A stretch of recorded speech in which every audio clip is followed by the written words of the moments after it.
We return now to the United States with a closer look at what is happening in the White House and why. From ICE's violent crackdown in Minneapolis and Trump's threats to invade Greenland to the president's 70-minute speech at Davos, riddled with inaccuracies and verbal jabs. It's been a whirlwind of a few weeks. Our next guest writes that Trump's politics are not America first, they're me first. New York Times opinion columnist Thomas Friedman joins Walter Isaacson to discuss this rapidly changing world order with America and Trump at the helm. Thank you, Bianna and Tom Friedman. Welcome back to the show. Great to be with you, Walter. Canadian Prime Minister Mark Carney in Davos this past week gave a speech that I think it may be the most significant or one of the most significant in 80 years since Winston Churchill gave his Iron Curtain speech. And it was about, he said, the end of the American-led world order. Is that what's happening now? Walter, you're asking a critically important question. I think it could be happening. I think that there are people within the Trump administration who are acting in ways that will inevitably make it happen. But I don't think we're there yet. And I think there's a lot of pushback against it. If from nowhere else than the financial markets, because you saw how the market reacted so negatively by Trump seeming to engage in what Prime Minister Carney called a rupture, basically, with the Atlantic Alliance. And Trump has talked about things that are America first, but you have a column saying he's not really dealing with America first, it's kind of me first for him. Yeah, I think that if you look at the history of American foreign policy, Walter, which you have, going back to your Kissinger book, you would say that the kind of rupture, the kind of 180-degree turn that we're seeing by the Trump administration on foreign policy, or attempted turn, is the kind of thing you'd only associate with a major war or a huge economic explosion to the downside. What is so striking about this moment is this is not happening in the context of a major war or some kind of economic collapse. It's entirely driven by the moods, attitudes, and superstitions of a president who is more unbounded than any president we've basically had in the modern era. He's a man of extreme views who is basically able to govern, at least for these 2 years, with the Supreme Court, the House, the Senate, and the White House entirely in his hands, but not only in his hands, with a Republican Party that has basically chosen to surrender its responsibilities for advice and consent from the Senate and spending power from the House to the president. So we've never seen this combination of a president with radical views on foreign policy, unbuffered entirely by the administration. And that's why you get this moment where there's no war, there's no economic crisis driving this. It's just the impulses of one man. So I'm loath to describe this as a permanent shift, because I don't think underneath it is the plumbing and wiring that requires such a shift. I think this so much is combusting in Trump's own head. When Carney spoke at Davos, he talked about, he took up the cause of Václav Havel, who talked about the collaborationist instinct and how systems only work if people go along with things they know aren't true. Like they put the sign in the window saying, "Workers of the world unite," in the old communist Soviet Union, even though they don't believe it. And he said it's time for the rest of the world, especially middle countries like Canada, to take the sign down and say, this is all a fake. We're no longer going to play along. What do you make of that? Walter, by happenstance, I spoke at the University of British Columbia in Vancouver last week. And I was introduced by the director of the school. And in the process of introducing me, she referred to Prime Minister Carney's remarks in Davos, which had just happened the day before or 2 days before. And the audience just erupted in cheers. You got a lot more cheers than I did. Okay, and my Canadian host, pointed out to me that in their grocery stores now they have marked with Canadian flags, Canadian-made products. This is really not only insulting to them, but frightening to them. But the old saying, "The enemy gets a vote." Canada is not our enemy, even if Trump is trying to present them that way. The world will push back. It'll push back through markets. It'll push back by, look at the price of gold, just as a proxy.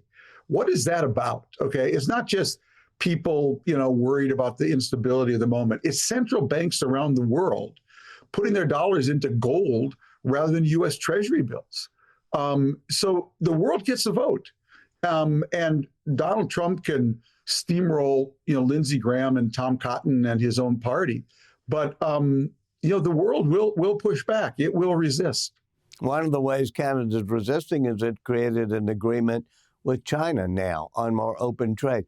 Do you think we could possibly see China taking advantage of all of this and becoming, in some ways, a de facto leader of the middle countries?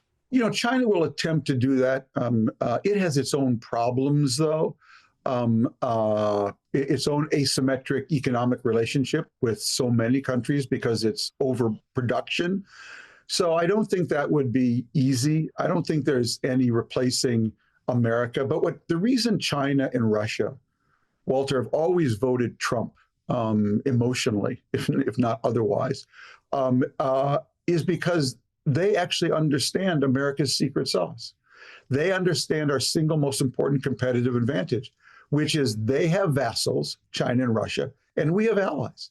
And we have allies because we've had this kind of reciprocal relationship with them, or a relationship where we are actually overly generous because we believe to strengthen the system. And when the system strengthened, the biggest country in the system, us, benefited the most.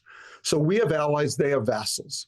And the one thing they have both tried to do for decades is, and that they've dreamt of doing, is breaking up NATO and breaking up the de facto American alliances in the Asian Pacific. And they never imagined a day where our own president would facilitate that. One of the topics was Greenland, of course. And I thought when Trump was saying, we may invade Greenland, I thought that was just his reality TV show thing. And indeed, I don't think he ever was thinking of invading Greenland. But wasn't it important to push our NATO allies to do more in the defense of Greenland? We have had a historic relationship with the sovereign in Greenland, the Denmark government, in partnership with the Greenland government, that basically has allowed us, since World War II, to build and stock and deploy both forward radar and whatever fighter jets we want anywhere in Greenland. We've had that relationship.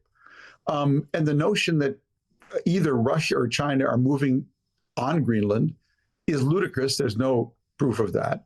There is concern that as the ice melts, there'll be a mineral grab over the Arctic. But the fact is, we have had all the military access to Greenland we need. Now, Trump insists, well, because we don't own it, somehow we can't invest enough in it. Well, we don't own Germany and we don't own Japan, but we've had forward bases there, since World War II. So the whole thing is just a ludicrous diversion by Trump for whatever reason, or obsession, or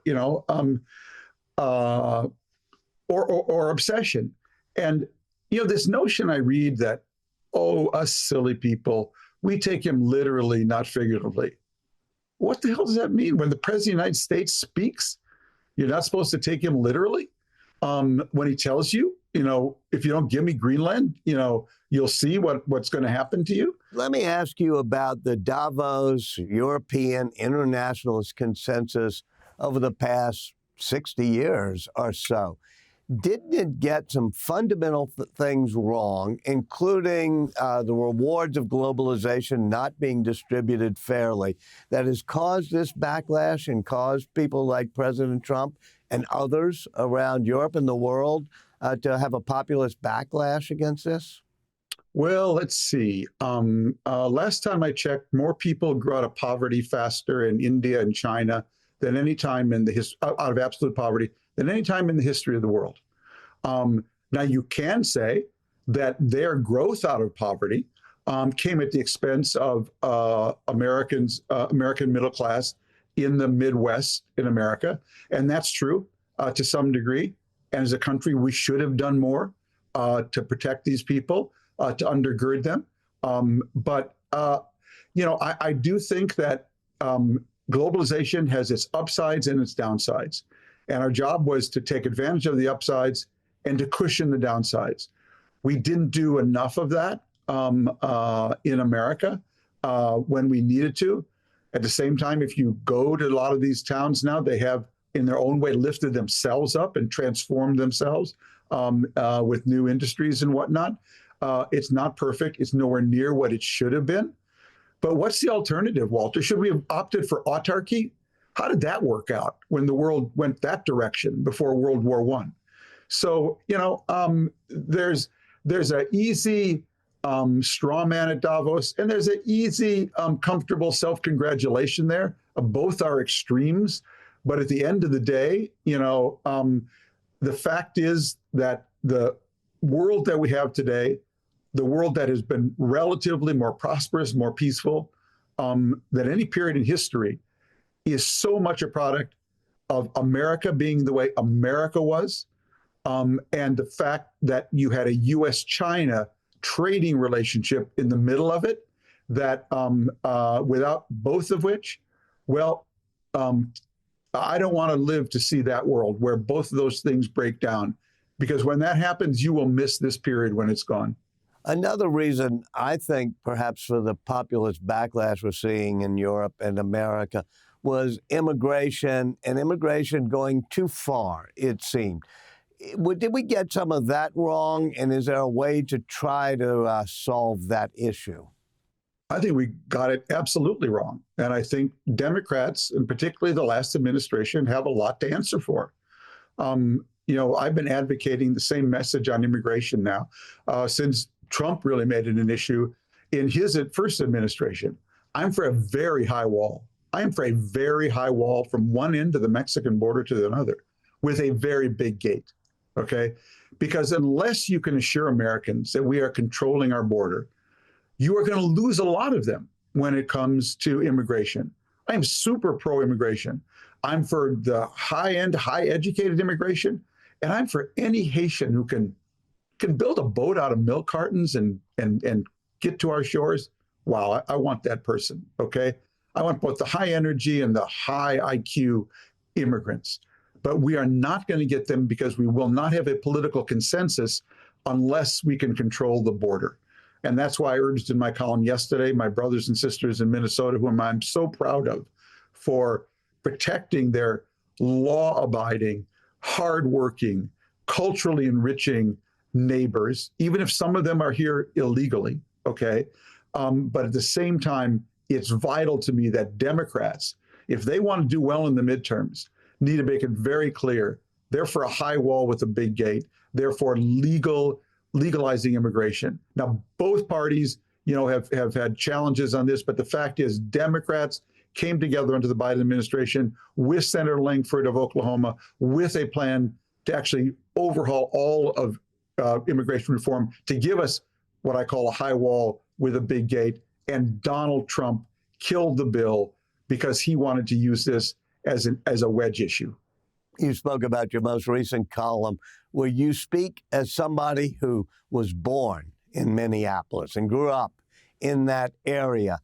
Tell me, why is it coming apart so badly in Minneapolis? Why has this become the focal point for things? Well, Minnesota is a classic example of a community that had some very rapid demographic changes, maybe too quickly for the state to fully absorb both immigrants from Somalia and more broadly. So that tension was there. At the same time, it is a community that has a legacy of a real social consciousness. and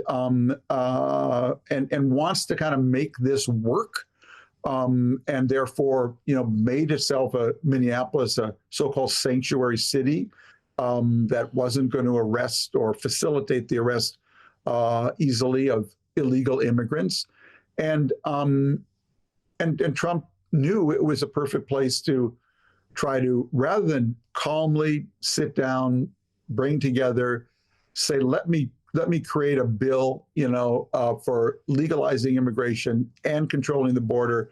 Let's work together with the people of Minnesota. He saw this as just a great way to pursue his own politics, which is the politics always of division, not addition. How do I divide? And so I win the election by 50.00001%. And that kind of leadership in this kind of hugely complex situation will give you this kind of explosion. But Democrats, just to say one thing, though, I really emphasize this in my column, Democrats need to understand, though, that there are a lot of voters in this country, and I'm one of them, and independents who are not good with just an open border. In my case, it's because I want immigration. I want more of it, but it's got to be legal immigration. And if we don't control the border, you will not have a national consensus for that. And that would be a tragedy. Well, do you think that ICE has the right to be in Minneapolis? I think there's no question that ICE, in theory, was created in part to control the border and to find illegal immigrants. We did that under Obama. We did that under Biden a little. We've done it all along. I'm for controlling the border. I'm not for what they did in Minneapolis, which was deliberate provocation of sending 3,000 people into a city to find not just illegal people, but to actually start pulling people out of their homes and stopping them on the streets just because they looked foreign. I look foreign. Heck, they could have pulled me off. Let me read you something from your column that struck me as really strong words about ICE in Minneapolis. You say Hamas, referring to the Palestinian group that's been controlling the Gaza Strip. You say Hamas and ICE share one very visible trait that I never thought I'd see in the United States. Almost all of their foot soldiers wear masks.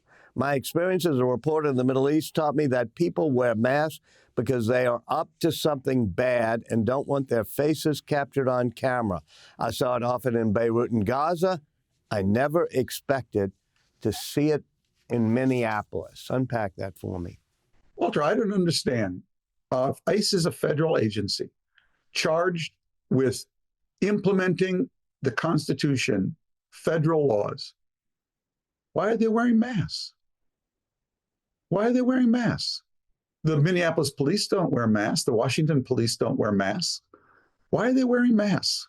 I think it's something that really delegitimizes them, makes them look even more sinister, and makes me wonder what they're up to. Tom Friedman, thank you so much for joining us. Appreciate it. Pleasure, Walter. Thank you.